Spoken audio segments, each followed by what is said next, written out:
মানুষ সুন্দর, মানুষকে আরো সুন্দর করে ফুটিয়ে তোলার জন্য কিন্তু একটা দর্জির প্রয়োজন। হ্যাঁ, আপনি যখনই সুন্দর পোশাক পরবেন আপনাকে দেখতে কিন্তু অনেক সুন্দর লাগবে। তাই আর কথা না বলে আজকে আমি আপনাদেরকে চলে আসলাম কামিজ কাটা দেখাতে। দেখেন লম্বা গলা এখান থেকে ৫ ইঞ্চি নিবেন। ৫ ইঞ্চি লম্বা গলার ওখান থেকে আপনি ৩ ইঞ্চি নিবেন। মানে গলার নিচ থেকে আপনারা ৩ ইঞ্চি নিবেন। পাথাল গলা ২ ইঞ্চি নিবেন, পুট নিবেন ৪ ইঞ্চি। পুট থেকে জামার ফাড়া যত দূর হবে এই লম্বা ২১ ইঞ্চি নিবেন। এখান থেকে তার ১ ইঞ্চি কম। আর বডি কিন্তু ৪০, তাহলে আপনারা ১১ ইঞ্চি নিবেন। আর ১২ নিবেন ১ ইঞ্চি শিলার জন্য। সুন্দরভাবে দেখেন নিচটার ঝুলটা আমি কিভাবে নিছি। ঝুলটা কিন্তু ১৪, ২৮ আছে, আমি কিন্তু ১৫ নিছি। দেখেন আমি ১ ইঞ্চি শিলার জন্য নিছি। সবসময় শিলার জন্য আপনারা ১ ইঞ্চি ১ ইঞ্চি করে নিবেন। আমার দাগ দেওয়া সম্পূর্ণ শেষ। আপনারা দাগে দাগে সুন্দরভাবে কেটে আসবেন।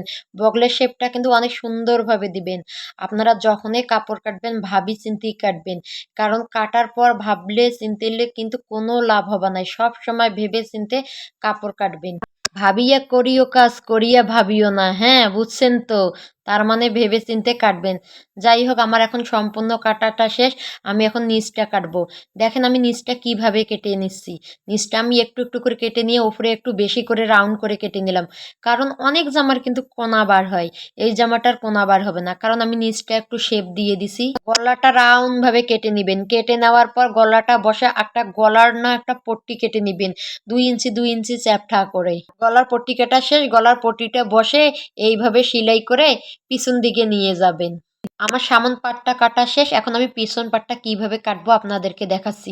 আমি সামন পাটটা যেভাবে কাটলাম এক পিছন পাটটা ফেলাই দিয়ে সামন পাটটা তার উপরে চড়াই দিয়ে দাগ অনুযায়ী আমরা কেটে নিলাম। কিন্তু পিছন গলাটা আপনারা সবসময় ছোট ছোট করে কাটবেন। সামনটা কাটলে আর পিছনটা কাটার আপনার কোনো চিন্তা নেই। সম্পূর্ণ জামা কাটা শেষ, সেলাই করা শেষ।